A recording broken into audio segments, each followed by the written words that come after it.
Next Tuesday, with water supplies around the world becoming scarce and most nations facing the prospect of mass starvation, every country in the world except for the US held a secret meeting.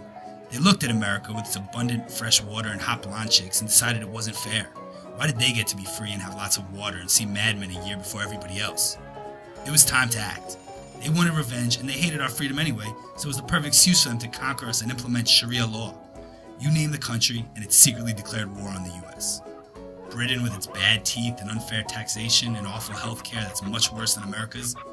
France with its cowards and red wine and snotty meh meh meh. Germany with its good mustard and Hitler and they think their cars are so great. Africa with its poorness and lions and they don't use forks. The Middle East with Al-Qaeda and beheading people on the internet and Barack Obama and we should just totally nuke Iran. Japan with its stupid Hello Kitty and schoolgirls underwear and kamikazes and Godzilla. These countries and more teamed up and over a light lunch of pasta salad with baked salmon, cherry tomatoes, scallions, and some other frou-frou liberal garbage, decided enough was enough. It was time to destroy the US. Every country in the world except for the US put aside their differences, and besides, those were stupid, silly arguments nobody cared about anyway. Evil North Korea teamed up with formerly good, now evil South Korea. Iceland joined forces with the bloodthirsty Iranians and the Taliban.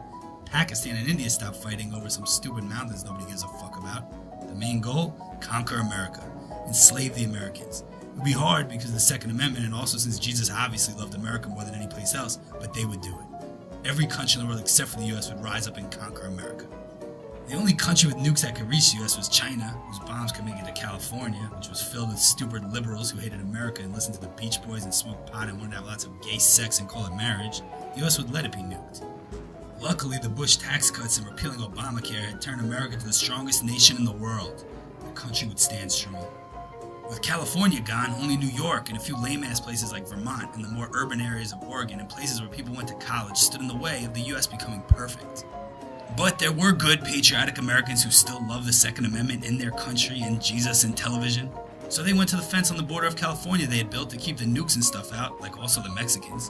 And the good, patriotic Americans who still loved the Second Amendment in their country and Jesus and television stood there with their guns. And when China launched missiles and invaded with Japan, Vietnam, Thailand, Cambodia, Russia, Australia, India, Pakistan, Tajikistan, and some other places I forgot about, the good patriotic Americans who still loved the Second Amendment in their country and Jesus and television were ready.